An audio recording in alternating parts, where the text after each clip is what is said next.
আসসালামু আলাইকুম। আপনারা সবাই কেমন আছেন? আশা করি আল্লাহর রহমতে আপনারা সবাই ভালো আছেন।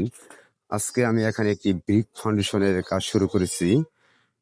ব্রিক ফাউন্ডেশনের কাজ শুরু করার পরে আমি লেয়ারের পরে যখন মাটিগুলা এখানে কেটেছি, আমার এক সাইডের মাটিগুলা অনেক দুর্বল এবং নরম মাটি। তো এভাবে যদি আমি কাজ করি তাহলে কিন্তু ফেটে যাওয়ার সম্ভাবনা বেশি।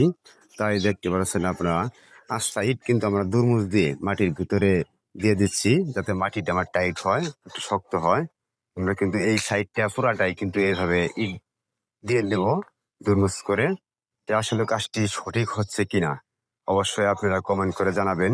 আর ভিডিওটি যদি ভালো লাগে তাহলে বেশি বেশি শেয়ার করবেন, একটি লাইক কমেন্ট করবেন।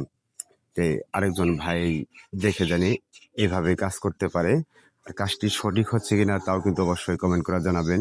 কারণ আপনাদের সাথে আমি এটা ভিডিওটি শেয়ার করতেছি এই কারণেই যেন এই কাজটির মাধ্যমে আরেকটি ভাই যেন এইভাবে কাজ করতে পারে। আর কাজটি আমি সঠিক করছি কিনা তাও যেন আপনারা কমেন্ট করে জানান। তো আমার কিন্তু সেই ব্রিক ফাউন্ডেশনের কাজ আমি আগেই বলেছি। এখানে আমি ৩ ইঞ্চি সিসি ঢালাই করব সোলিং করার পরে। ২০ ইঞ্চি সোলিং করার পরে ৩ ইঞ্চি ঢালাই করব। তারপরে কিন্তু আমি কাজটি এখানে শুরু করব। তো দেখেন আমার কিন্তু দুরমুজ দিয়ে এখানে কিন্তু ইটগুলা ভিতর দেওয়া হচ্ছে।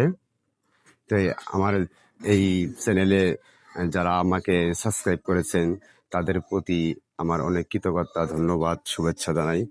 আমি একজন ক্ষুদ্র মানুষ, আমার চ্যানেলটি আপনারা সাবস্ক্রাইব করেছেন। আমাকে আপনারা সাপোর্ট করেন, ভালোবাসেন। আমার ভালোবাসার মানুষরা সবাই ভালো থাকবেন, দোয়া করি, আশা করি আমার জন্য দোয়া করবেন। আসসালামু আলাইকুম। আপনারা সবাই ভালো থাকেন, সুস্থ থাকেন।